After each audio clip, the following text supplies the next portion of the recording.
household were baptized. The jailer brought them into his house and set a meal before them. He was filled with joy because he had come to believe in God, he and his whole household. In Acts 16, verse 31 to 34, an entire household believed and was baptized.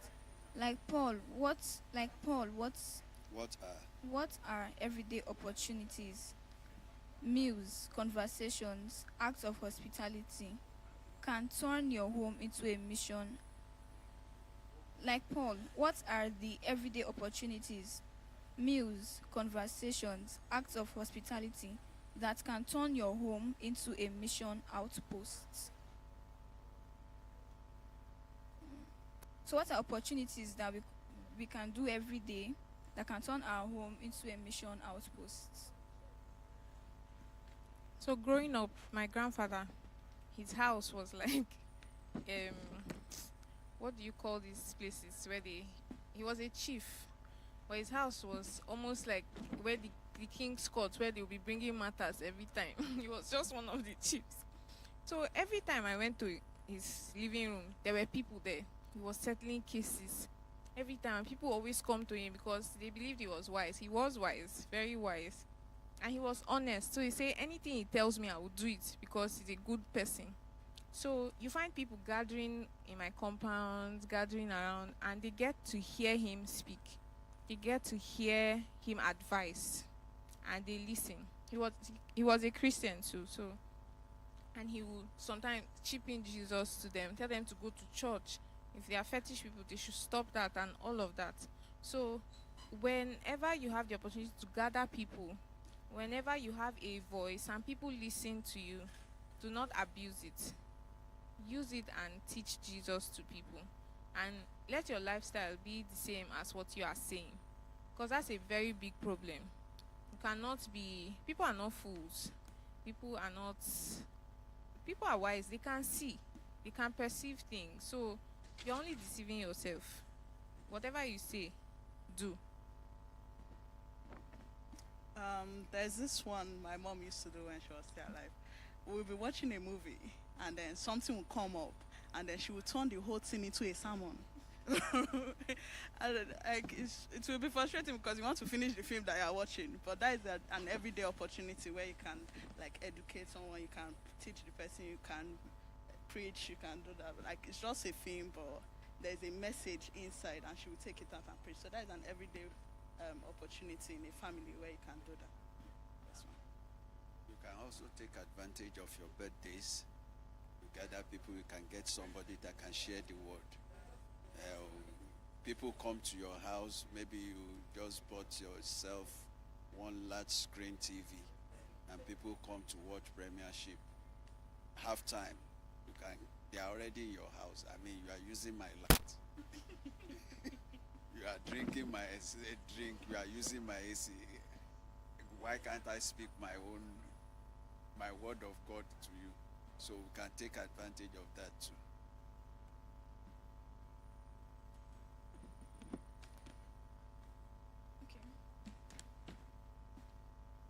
When families embrace their role as God's first character molding center, they raise the next generation and display Christ's love to the watching world. Yes, that's all. Okay, thank you. Chinedu will take two. Leadership examples. Read 1 Timothy 3 verse 5. We've read it before, but I think we should go through it again. 1 Timothy 3 verse 5. For if a man does not know how to rule his own house, how will he take care of the church of God? Leadership examples. Paul asks a piercing question. If someone does not know how to manage his household, how will he take care for God's church? Paul links household management to church leadership, showing that the influence of family extends into wider mission. A healthy, Christ-centered family becomes a springboard for church credibility, community impact, and kingdom advancement.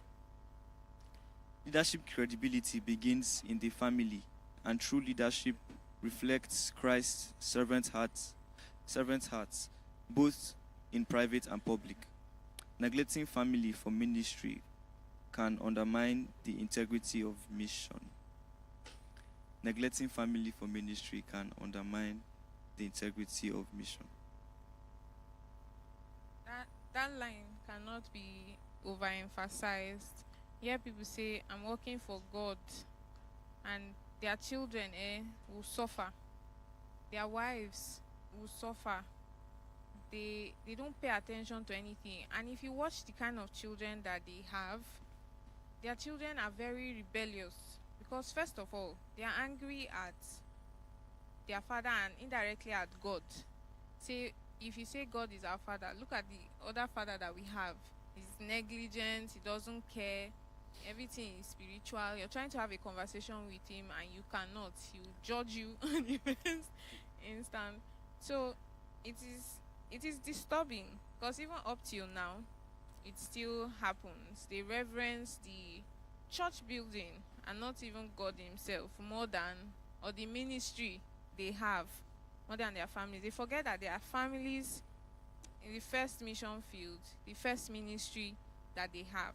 And like Paul said in First Timothy, if you cannot handle your family, how are you handling ministry generally? Because the church is also a family. You have brothers and sisters. We're all brothers and sisters. And the elderly people, we consider them as our fathers and mothers.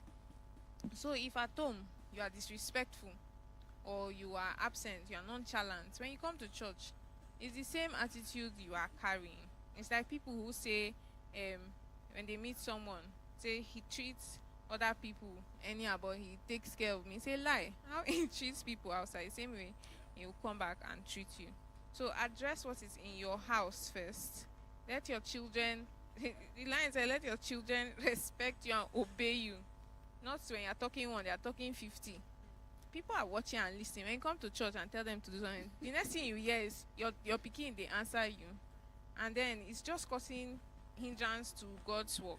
So address your family first. Okay, let's move on to the questions we have here. Paul links household leadership to church leadership, as in from the passage that we read. Discuss why the home should be a training ground for leadership.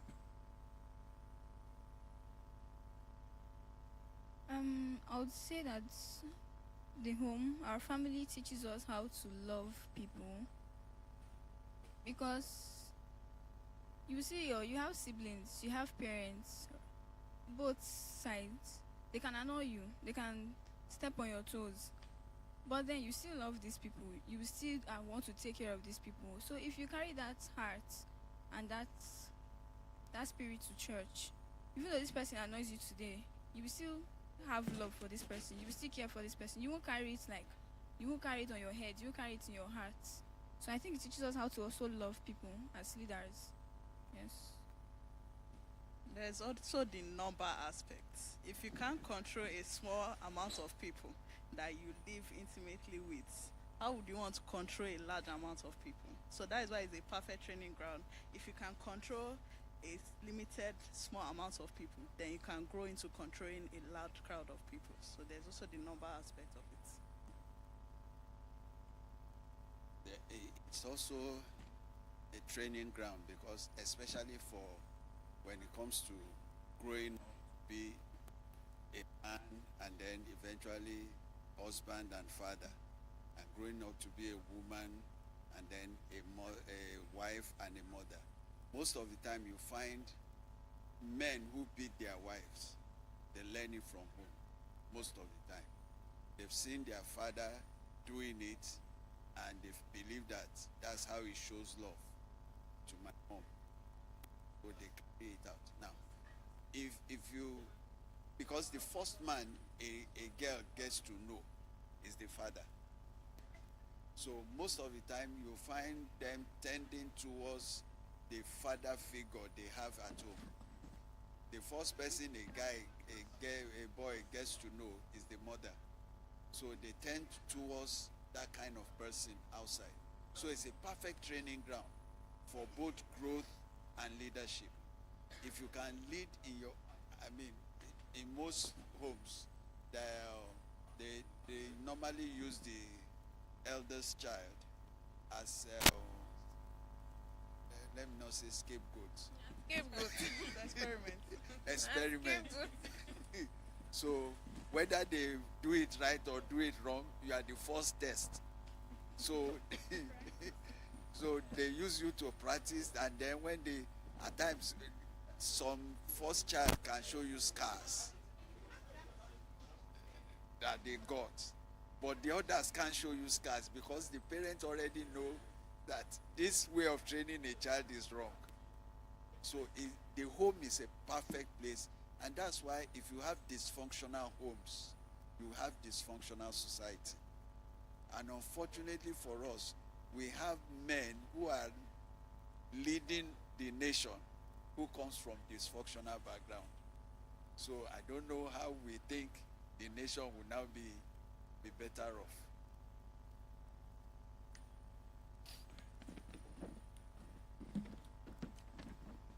Can move on, yeah? Okay. The second question. In Mark 10, verse 45.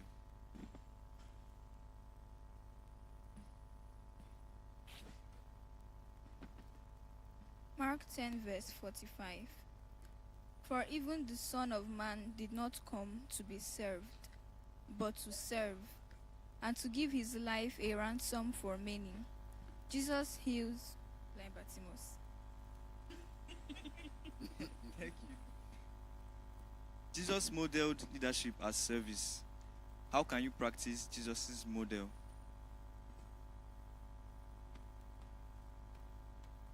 I think giving to the poor, charity, is a way of reaching out to people, both, that is what physically, like you can give to them clothes and food or money, then you can also preach the gospel to them. So yes, I think outreach and giving out to the poor. Jesus served, and the way I see it is Jesus is Jesus, our Savior, His Lord, but He used all of that. He did not just come and become local government chairman in Jerusalem, or just enter the synagogue and took over, because He could do that. He would just sit down there and start judging case, but that's not what He came for. We have gifts, we have talents, and how we use them is important. They are given to us to serve people. You can sing. Your service is in God's house, not just confined to the church, but you minister to people you are serving. You are not just serving God, you are also serving other people. Jesus washed feet. So whatever it is you have, as much as it brings blessing, because the blessings of God, they make rich and add no sorrow. So even in the midst of all those riches, you do not turn around and become the creator of music. Just use whatever it is that you have and make people's lives better. It doesn't matter how high you go. In God's house and in the eyes of God, we are all His children, all the same. So as much as some people work hard, yes, and get what they want, it shouldn't blind you to the fact that we are here to serve people. We are here to minister to people. So just like Jesus did, at every point, Jesus was kind. Jesus was compassionate. Even though he had his you brood of vipers moments, but Jesus was kind and tender-hearted. You just see people going on in procession, and his heart is so, it's hot. And he goes and wakes the child up. And he moves and he sees people hungry. You do service from morning till 3 p.m. What are you preaching, my guy? People are hungry. So he saw that people were hungry and he fed them. So let us pay attention to the needs of people. Let's not get high up there. And because we've passed that phase where things are now easier for us and we begin to neglect that people actually struggle. So let's not forget that people struggle, people are in need. And as much as we can, let us attend to those needs because we are here to serve. Also, when we look at service, let's start from the home. As a father in the house, how do you serve others? Are you the Lord and Master? You come in and the next thing is you just sit down and then you wait for your food. They bring your food, you finish eating, go on the heater. On the heater, you take your bath, in fact, go to bed. And everybody is there to serve you. Or are there things that you do as service in the home? That's aside from your fatherly role. Because the role of Jesus was to save the world. He came to do that. But aside from that, he still offered the extra service. And that's why when you have boys in the house that will tell you, it's not my work. How can I do this? And then you have girls in the house. Of course, girls will do everything anyway. It's the boys that always complain. And then, not only that the boys will complain, their mom will support them. So, Please, let's increase the mic. Their mom will support them. And then, so these are the services that we are looking at. Are you there to mop the floor? Are you there to sweep the floor? Are you there to give those extra service? Yeah. So like now, like in today's society, most of our leaders, when they are actually trying to go for that position, you will see them orphanage home, sharing this one, sharing that one, Roasting corn, Ah. frying that with all the elderlies. But once they finally get there, they forget about everybody and do what they actually plan to do. So it's so unfortunate. But as leaders, we are actually meant to serve. It's like a role to serve the people that are actually following us.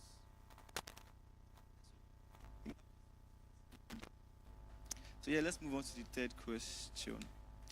Some leaders neglect their families for ministry. What dangers does this create? And how can leaders ensure a healthy balance between home and ministry?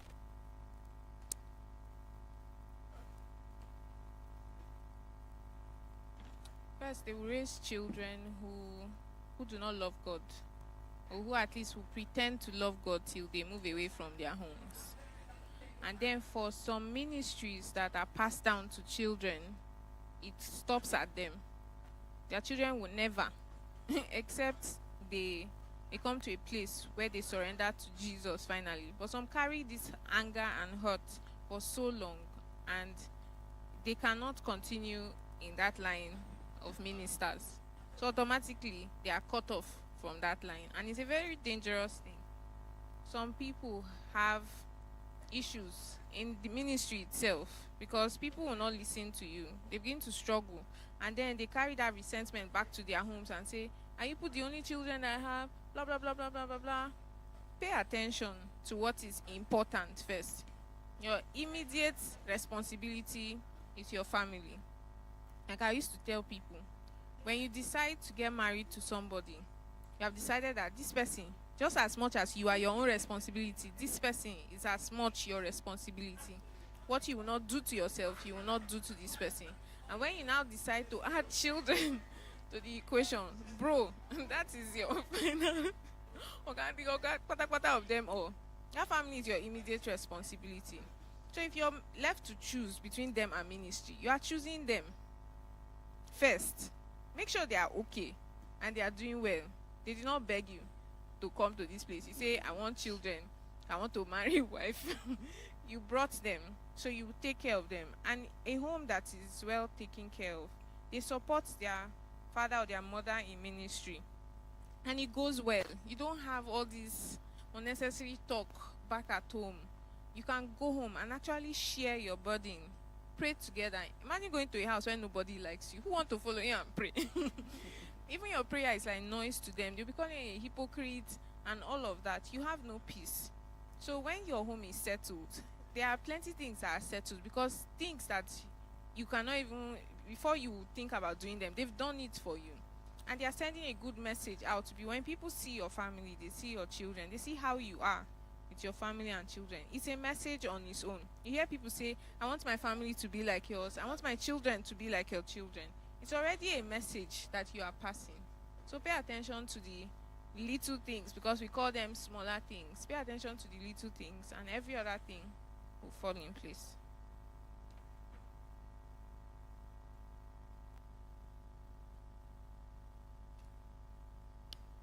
Okay. This question is like two in one kind of.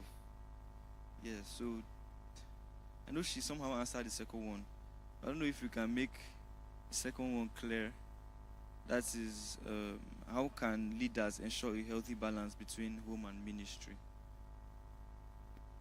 One of the things that, there was one major thing she said: when you are around, let them know you are around.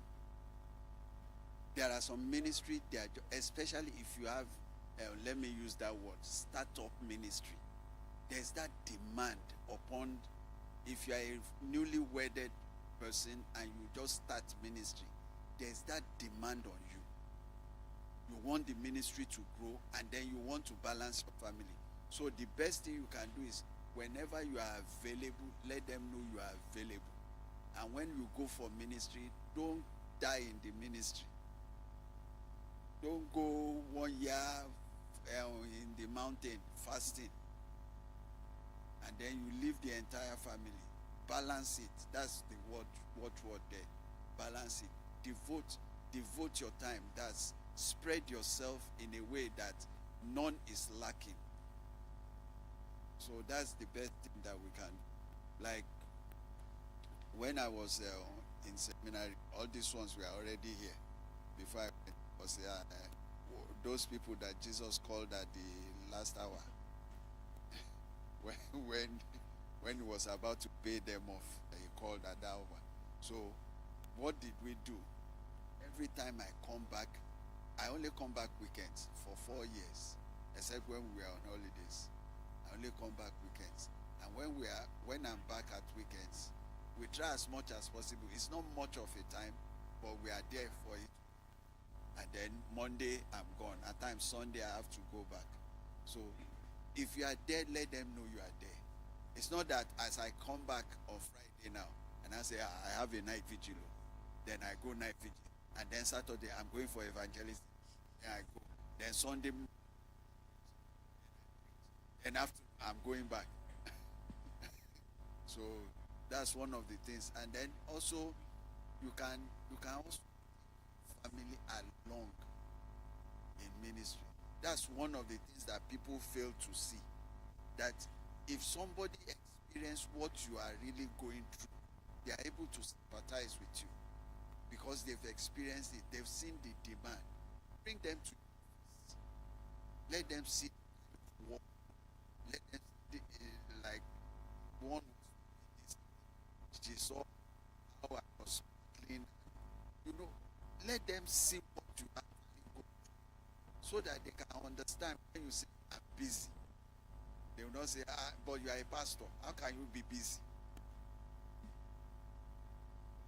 Thank you, sir. Any other? Okay. Now they mention ministry here. Let's flip it, because it's not only ministry that takes people's time. If you are a banker, how do you manage it? My father used to be a banker, and sometimes I wake up, it's not there. It's in the night, because I know he will buy me. There's this chocolate ball he always buys when he's coming back. So my brother and I will stay awake, and cheese balls, those blue ones that were very cheap. So we'll always wait up till he comes. Sometimes we can't even eat it because we are so sleepy. But so far as we've seen him, we've seen the cheese balls, we'll go and sleep. So there were times that my father would just be like a stranger in the house. And he's at home sometimes. I'm like, why are you at home? But when he was around, he was around. And he'd say, let's go here. We always looked forward to traveling. He was always available for holidays. We'll travel during Christmas, sometimes Easter. So we'll travel and he'll be there. He'll take us to places. He'll show us things. So he tried as much as he could to show up when he could. And my mom too, he would make sure that she was okay and we're okay. So yeah, that was how I tried that period. You know, my dad is not a banker. He's not a banker, but his work is also time consuming. So back then, he used to take us to work with him because he had that level. Thank you. To do that, we go to work, just go to his office and stay with him, and it's very exciting because you're seeing things that you don't see every day. There was one time, safe, because they transferred him from Port Harcourt to our village. So when we went for holiday in the village, he took us to his room where he used to sleep. Our room was very cold, and it was just very exciting because it was a very wide space, yeah, and everything. So that's one way to that you can take your children to work too, if you have that leverage. Yeah. Now the fourth question. In Titus 1 verse 7 to 9.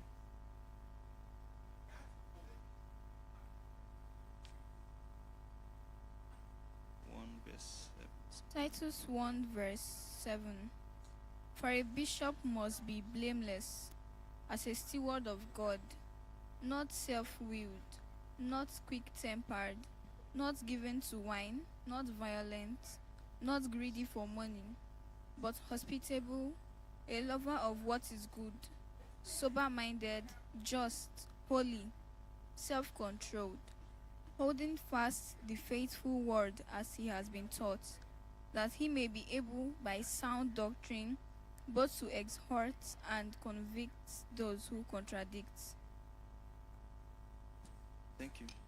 This passage describes leaders as self-controlled, hospitable, and disciplined. Give examples of how these qualities can be cultivated first in the family and then overflow into the church.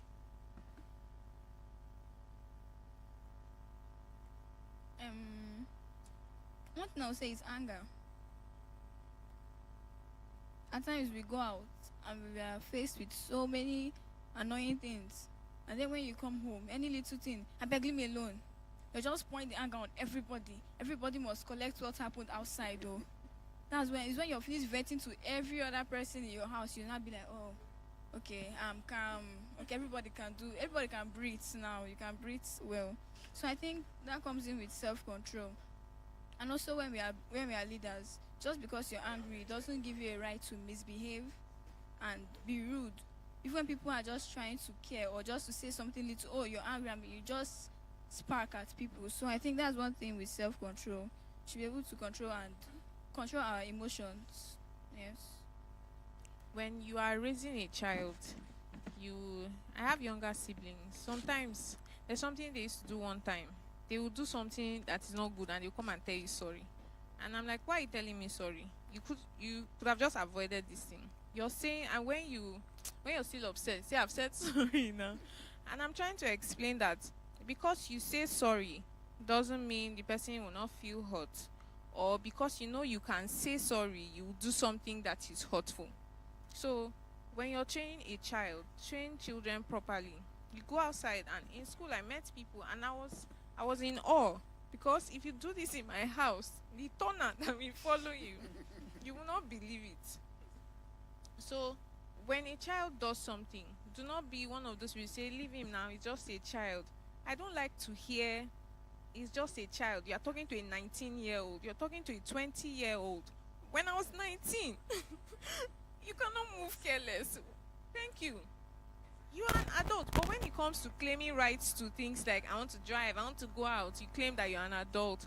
But when it comes to taking responsibility, now you are a child. I don't like to hear it. Don't say it in my hearing. Train up a child in the way he should go, and when he's old, he will never depart from it. So tell a child this is the correct way to go. Spank a child when you need to. Speak in love when you need to. Don't abuse children. I don't support it. Don't abuse a child. There are times when you beat that child for doing wrong. There are times when you speak to that child for doing wrong. And amongst all of that, if you notice, when you discipline a child for something wrong he or she did, that child will not hate you. That child always comes back to you. No matter how much you beat the child for doing wrong, he always comes back. But a child that you want to pamper, that child will be so disrespectful to you. He won't listen to you. He won't listen to anybody. You can't tell him what to do. What do you mean you're in my house? I say don't do that. You are raising your hand. My mother will beat you. You can't raise your hand at an elderly person in my house as a child. My mother will spank that hand till it's red. And then she'll tell you, don't do that again. And you will never try it again. It's not that she hates that child, but that child knows better. It's from their young age, and even as they grow older. But some people don't know better, so they can't even teach what they do not know. And it's a problem. So let's learn by ourselves. Like the scripture that said, write it on your forehead, wrap it on your wrist. It's something that is transferred. So as you learn, you transfer also to your children. I feel personally the easiest way to cultivate these attributes in family is by example. If you are trying to tell someone, don't be quick to anger, but you are the first, once you reach house, everybody have run away because any small thing now, you leave your slippers outside, it's time for beating, go and bring the kid. Like, there's no way that child will grow up to be a calm person, because the person is already used to every small thing, you need a reaction. You say, not giving to wine, I should not drink, but you are sending me to go and buy one. Like, the easiest way to cultivate habits in family is by showing a good example of what you're supposed to be as an adult. Then the person will grow up. There's a higher chance the person grows up to follow the example of the parents. That's just it. Self-control is well taught when you discipline a child. That's you make them. One of the things that parents need to do is let children understand what they call value. And even if you have all the money to meet their needs, once in a while delay it, so that they know that there is no tree behind your compound that naira falls from. So, like when my children were growing up, the school they attended, they sell ice cream. So you see children throwing tantrum, rolling on the floor. So there was one ice cream guy that came near my vehicle then and was pressing pom pom pom pom pom pom. And one of the ice cream guy was the one that told him, say, don't waste your time. That man train his children. If you press till tomorrow, none of them will even look at you. Not to talk that they want to have. You know, when you train children, it's not that you are trying to enslave them, but there are things that you give them, and when they go to other places and they are trying to like hoard the thing, they say, what have we not eaten in our house? But when it's time to control it. But one of the things that I see recently is that some parents, is like parents are now afraid of their children. They're afraid to So- say Especially no. when they are teenagers. So they tend to settle them, they tend to bribe them, trying to compensate for the time that they don't have to spend with them. So in response to that time that I can't give you, let me give you gift, let me give you money. But what child needs is your presence. So we can train up a child to understand self-control by the act of denial. So I want us to talk about hospitality, because said described at least as hospitable is one of the. So there's some families that they're like they don't want any other person in their house And apart they from tell their you. their children and their Yes. yeah, and it also translates to the church. I was watching a video yesterday. There was this woman that had tattoos. I think it was a Catholic church. The person that was outside that was restricting her from entering had this robe on. So I assume it was Catholic. Other people were entering, no, but like this lady wanted to enter. They were telling her to go back. And the mere fact that she was still trying to enter the church to tell you that at least she's here for something, she's here for a purpose. Yeah, do you get? But then, they're not hospitable enough to let her in. So I actually want us to talk about. I grew up in a house where I did not grow up in nuclear family, extended family, and I enjoyed it. I had uncles and aunties around me, and they were everywhere. I liked growing up like that. So when I became older, I began to observe some people and their families. how you don't want somebody to come close, and when they come close, you make them so uncomfortable that they begin to avoid you. When my father was building his house, he did not build 2 rooms, 3 rooms.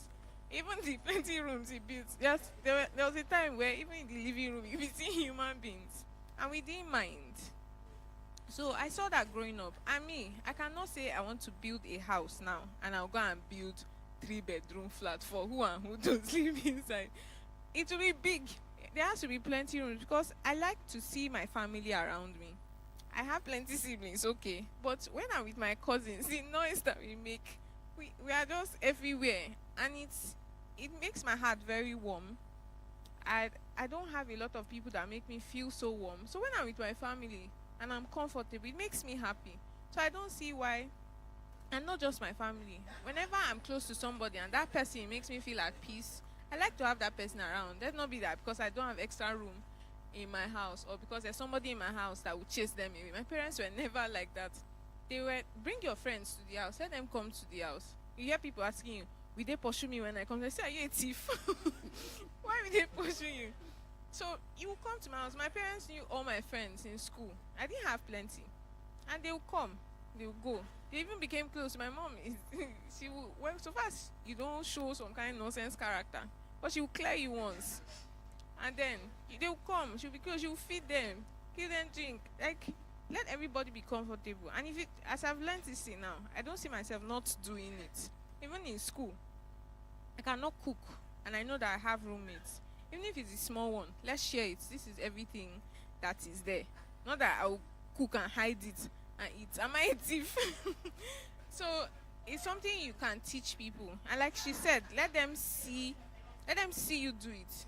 My parents didn't exactly sit us down and say, you must welcome people inside. I saw it and I desired it. So let them first see it and then desire it. Because there are some houses, if you visit them, they Tension. will make you unwelcome. Tension from the door. And somebody told me that they went visiting somebody, and as they were leaving, you were just at the door, they brought out broom. So that's already telling you that, please, you've come to stay now. You've come to pour sand. So we need to make them. It's not until you have a party. Even if it's water, offer people water, let them feel welcome. Like, I'm not a very good host, but my wife, even when you think that there's nothing in the house and a visitor comes, it will shock you. There's always that bag inside. You keep on wondering how, before you know it, there's chinchin, there's this one, there's that one. I did this as with you. Give me chichi.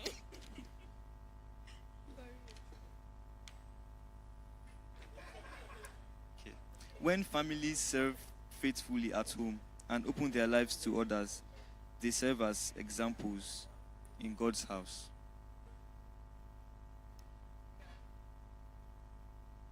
You cannot be responsible at home and not be responsible and come and be irresponsible in church. It doesn't happen like that. When you listen to sound counsel, you behave well at home, you behave well in church. I don't know about you, but see double standards and living, it's exhausting. I don't know how to do it.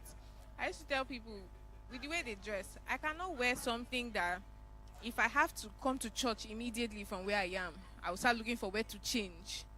If I must do that, I can't wear that clothes, because I must be able to come to church, no matter how urgent it is, and enter.